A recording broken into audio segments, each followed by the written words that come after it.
Yeah. All right. Yeah. Well, welcome to Welcome. the very first episode of Yeah. the number one Bengals podcast. We are on the Believe Podcast Network now.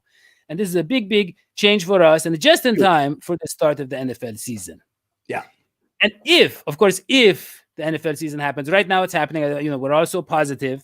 But let's be honest, Hodgie, What? one little slip up could Right? ruin everything. Yeah. I Yeah. mean, just one guy, One sneeze could take down the whole thing. and I'm thinking forward to the game against the Steelers. Like, Yeah. do they wash their hands? Do they, you know No. what I mean? Do they Steelers believe in fans do not. science? I mean, do No. they even? Yeah, I mean, has any of this knowledge reached Pittsburgh about how It to? has not. Yeah, and then And I they think live about under a cloud, and they live under a cloud of dust already. So you can right, imagine with COVID trapped in there. Wow. right, and I think about someone like Ben Roethlisberger, and I don't like to Oh, judge people, but no. he looks like a guy who eats a lot of beans. Who eats a Right? lot, period. Yeah. Yeah, and the thing is, I mean, I nothing against No, beans; they're very cheap, is great. So he's yeah, got a protein heavy diet. He's got too much protein. In fact, I say and the I and the it's the- thing is, I have read that the COVID virus can be transmitted gaseously. And so I'm worried about when our defensive linemen are lined up against oh my Ben gosh. Roethlisberger. Yeah. Oh, But he let it rip. Oh my gosh. I didn't even think about that. Now you've given me something else to keep me up at night, because I will tell you this as a Bengals fan, if there was ever a time to be happy but also worried, it is now. I haven't been this excited for the start of a Bengals season since I can remember. Yeah. I mean, Joe Burrow is here. It's Yeah. like Christmas. It's Oh, like man. opening up our Christmas present. I'm Yeah. so pumped. I'm so excited. And I just don't want anything to go wrong. No. And we're going to talk about that in this part. We're going to talk about what Joe Burrow needs to succeed in his first game at home. What is going to happen. And we have two very special, very knowledgeable guests. We I'm do. talking about Joe Goodberry. That's Yes, right. he is back from retirement. That's Yeah. right. And Coach I- Matt. Bengals knowledge. Yes. Father And Joe. Father Joe and Coach Matt Minich. That's right. We got two big heavy hitters, big shots analysis for you. So Yeah. He here we fits the go. niche of Minich. Yeah. Hey Oh, guys, yeah. thank you so much for joining Yeah. us. Come on. Welcome. Always good to see you. So guys, I'm looking at Joe Burrow in his debut, right? And we got to think with rookie quarterbacks, there's adjusting to the NFL is speed. There's also the butterflies, all the little things with the nervous system, and worrying about how you perform and how people are going to judge you.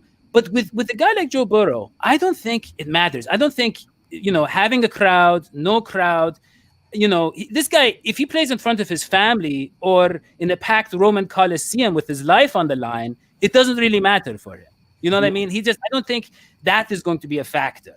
No, in You fact, know? when the Lions are chasing this man, although I don't want to, put out any negative Lion stereotypes, but when the Lions are chasing this man, it's only going to make him play better. Yeah, That's the kind of nerves of steel he has. right. But really, Joe, I mean, I think about the offensive line is our biggest concern overall. And in this Chargers game, we have two guys, Joey Bosa and Melvin Ingram, who can pose problems. So what do you see happening? What do you see? How do you see that matchup playing out?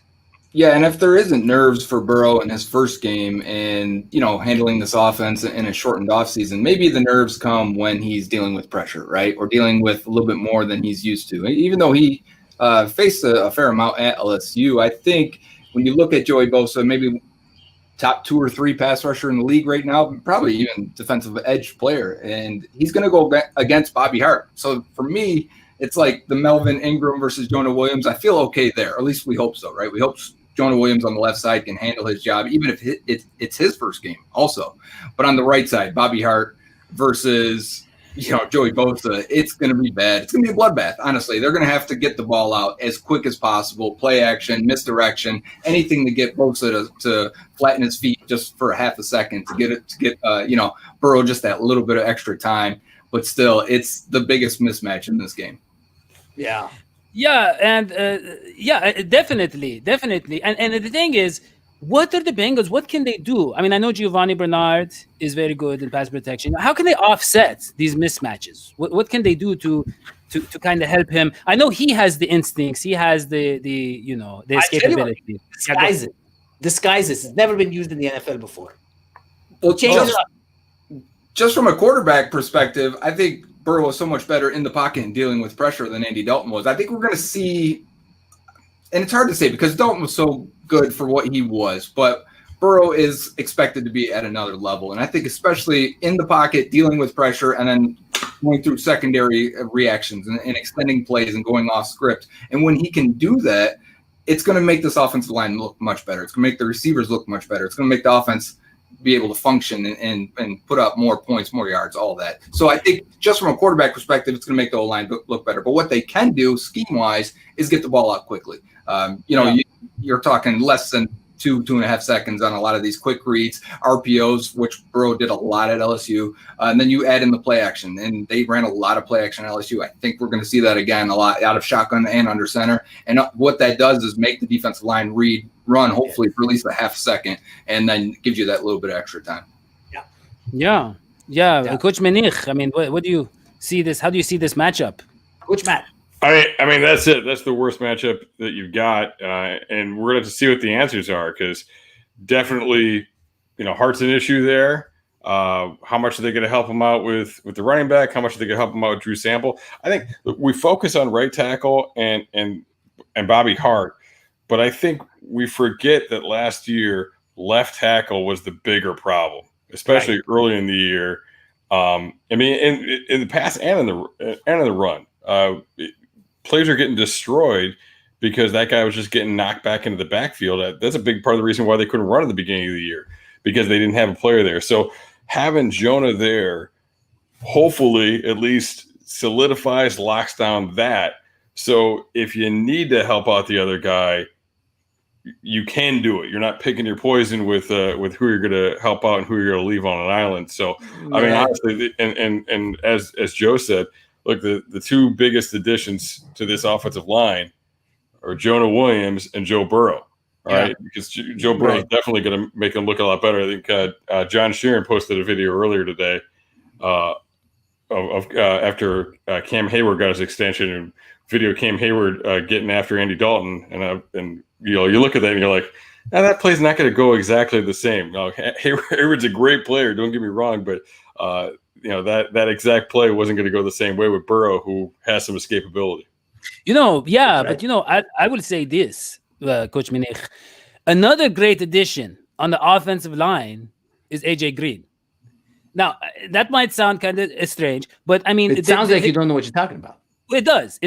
But I'm saying, like Joe Burrow, I say that AJ Green, he can make up for a lot of the problems on his line because of the threat he poses, the fact that Joe Burrow can rely on him to win those 50-50 balls, all that kind of stuff. Like Joe said, getting the ball out quickly, it works for a guy like Andy Dalton because he could trust a guy like AJ Green. AJ Green's going to be back, right? But yeah, go ahead, Hodgie. Yeah. Well, okay. I hate to be the, negative Nelly here. But I want to put a little bit of perspective on stuff. I love the Cincinnati Bengals just as much as anybody else. I love this team. I'm excited to see this. But you got to curb your expectations when it comes to Joe Burrow is the only quarterback in his class of this first rounders that's going to actually be starting. Tua's not. Even on the Chargers, they could have gone with the Sherbert, but they didn't. He's not starting, which is fine. But I mean, look at what he's facing, even downfield. You got Chris Harris Jr. The man knows what he's doing. He's a veteran. He's wily. He's a big threat down there. I think in some ways that's going to offset the AJ Green factor. Sheil Kapadia of The Athletic ranks the Los Angeles Chargers as the number 2 defense this year. Now, I know that's a bit of an exaggeration, but that's a tough position for Joey Joe to start out in on his first game in the NFL. No, I mean, So, Coach Minich, I mean, how do you see? Look, we all know our receivers on paper look amazing. I mean, you got AJ Green, the ultimate number 1 option. You got Tyler Boyd, the solid contributor, the slot option. He's so good over the middle. You got John Ross, the burner. You got Auden Tate, making some tough catches, maybe, on like third and long. You got T. Higgins. Yeah. So I know they're talented, the Chargers, but how do we specifically match up with their guys? Yeah, I mean, it's a really talented group, especially at corner. Now, with Derwin James being injured, that throws a little bit of a question mark at the safety spot. They got Rashawn Jenkins, who's a pretty solid player there. They got Nasir Adderley, who I liked a lot in the draft, but he is unproven at the NFL level. So definitely somebody you could see them looking to take a shot at and test a little bit early. But when you get into the corners, I mean, they got three really good corners with Cam Hayward, with Desmond King, and with Chris Harris Jr. And Chris Harris Jr. in particular is interesting to me. I think we've seen Desmond King played, I think, about 50% of his time in the slot last year. He played a good amount in the slot. But to me, Chris Harris is one of those great moving pieces, right? Who can play on the outside. He can play very well in the slot, and he matches up against a lot of different guys really well. So it'll be interesting to see what they try to do with Harris, if they are putting him inside, putting him on Boyd, or if they're leaving him on the outside. So yeah, definitely some interesting matchups there. Yeah, as you were saying, with AJ Green helping out the offensive line, I think there's some validity to that, because look, I think a lot of times we talk about, hey, the old line's bad. They got to leave in a bunch of guys in protection. You got to have a fullback to block. You got to have two tight ends, 7-8 man protection, whatever it is. But if you spread them out, they have to declare themselves. So with all the talent at receiver, you got, you put AJ Green out there, you put John Ross out there, you put Tyler Boyd out there. Those are guys you have to account for, and you're not just going to want to lock up and play man on those guys. And when they are sending somebody, whether it's somebody who's in a nickel type position, a nickel linebacker, a rock down safety, something like that, when they're sending those guys and you're spread out, they're going to give it up pretty easily, right? They're going to show it because they have to by positioning the defense. Otherwise, they're coming for too far and they're never going to get there. So it definitely helps you out that you're going to be able to see those blitzes coming. You can make some adjustments, which partially will be, Burrow communicating with Trey and helping out and getting some protections changed. But also partially it's going to be Burrow recognizing what it is, seeing it and getting rid of the ball and getting into the hands of those guys who, those guys, obviously Ross is the fastest guy in the history of the NFL Combine, but all those guys can do something with the ball in their hands and make plays. So, that matchup's going to be really interesting, but I think being able to spread those guys out and get the defense farther away from you really makes them declare themselves and can help out the offensive line a little bit. Yeah, and Joe, how can we do that best? Like, what receiver rotations can we do to take best advantage of these matchups? That's my first question for you. Second one is, are we going to see T. Higgins heavily involved in those rotations? Yeah. Even though they have, we feel 5, even 6, 7 good receivers. I mean, they kept a lot. There was even cut down days, Stanley Morgan not making it. This team feels very good about where they're at receiver. It doesn't mean you go out there with 5 wide receivers. And even if you go back to, LSU's offense and Joe Burrow, even though they were 5 wide, it doesn't mean 5 wide receivers are out there. You got 3, a running back and a tight end split out. And I think the Bengals are going to try and do that. I think they're going to try and take advantage of the Chargers linebackers who aren't very good or aren't very good in coverage. Yeah, they drafted Kenneth Murray in the first round, but he wasn't very good in coverage at Oklahoma. I think he's got a long way to go before he's able to be proven in the NFL. So I think they're going to attack that over the middle of the field. So AJ Green hasn't played since 2018, and not a full game since October 28th of 2018. That is a long time ago, a whole different world. It feels like 10 years ago. And then you have John Ross, who's perpetually injured. T. Higgins missed a lot of time in this camp. So what does that mean? I think Boyd's out there pretty much every snap, but the rest of those guys, I think we will see a heavy rotation, and that's probably a good thing. Normally, if I didn't feel good about the backups, and I don't think we have the last 2 years in Cincinnati, when AJ Green's gone down, when John Ross has gone down, either one of them, and at times it's been both, it's really sunk this offense and the output it can have. So I think they're not in that same situation now. I think if Ross or Green were to go down or need a few snaps off, and I think they'll do that, and you're throwing out T. Higgins and Auden Tate, who Auden Tate was seemingly the MVP of training camp, you feel really good about that receiver group, and you don't feel like you're hanging Joe Burrow out to dry. So I think we'll see Boyd the most. And for me, I'm draft Tyler Boyd in fantasy. I think he's going to lead the team in targets again. I think he's going to lead the receivers in snaps. Then you probably have AJ Green number 2, but because he hasn't played in so long, maybe 80% of the snaps for him. John Ross, maybe 50. And then so that other mix of 50, 20, maybe 10 for Boyd will go to Auden Tate and T. Higgins. Yeah, I can see it playing out like that. Exactly. That I was going to say all of that, but I just thought it'll be nice to the guest. Yeah, it was on the tip of my tongue, all of that. But no, thank you, Joe. Really. And okay, finally, guys, to close out the offensive segment, give me your predictions for Joe Burrow's first game ever. I want to see. Yeah, go ahead. I'll start, Dadio. I'll start. Yeah. Look, I get a lot of flack and a lot of negative mail from people who say I'm always negative. Look, I love Joe Burrow. I think he's the cat's pajamas. Okay, I love the guy. I'm looking forward to this game like a man who's meeting his mail order bride for the first time. That's how much. I'm really looking forward to Sunday. I'm really looking forward to what can be seen. But I cannot emphasize enough that this is a rookie quarterback. This is a whole different level of play. I would be happy with, 7 wins this year. And I don't know if Sunday's going to be one of them. And that's okay with me. Yeah, okay. So we're talking about Joe Burrow's performance. So I think he's going to be okay. Okay, yeah. I'm talking about a stat. So Joe, just tell me, what kind is it going to be? Okay. Yeah. You want me to go? I think I said cat's pajamas. I said everything. Oh, cat's pajamas. Cat's pajamas. Yeah, that's in the stat category. I think when you look at it, you got to have realistic expectations. Obviously, even though he's the guy we wanted, we're all excited about Joe Burrow. Even Andy Dalton, who had a good rookie year when they went to the playoffs, he went to the Pro Bowl. It was 1 touchdown, 1 interception, and he didn't finish that game against the Browns, his first start ever in Cleveland. Although they won, Bruce Gradkowski threw a touchdown at the end to AJ Green. AJ Green's only catch of the game. But I think expectations should be, not a lot of yards, maybe a lot of dinking and dunking, but at a high completion percentage. I'm thinking we see 200 plus yards. Maybe we're looking at 250 yards, 1 touchdown, 1 interception, in a tight game. I don't think the Chargers are that good, and I don't think their offense is going to be able to produce that much. So I'm thinking this is like a 20-17 type game. Yeah. 2017 Bengals.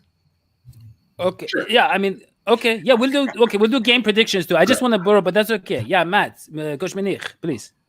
Yeah, I'm in about that ballpark too. I'd probably go a little bit higher, 270-ish, maybe 2 TDs and a interception.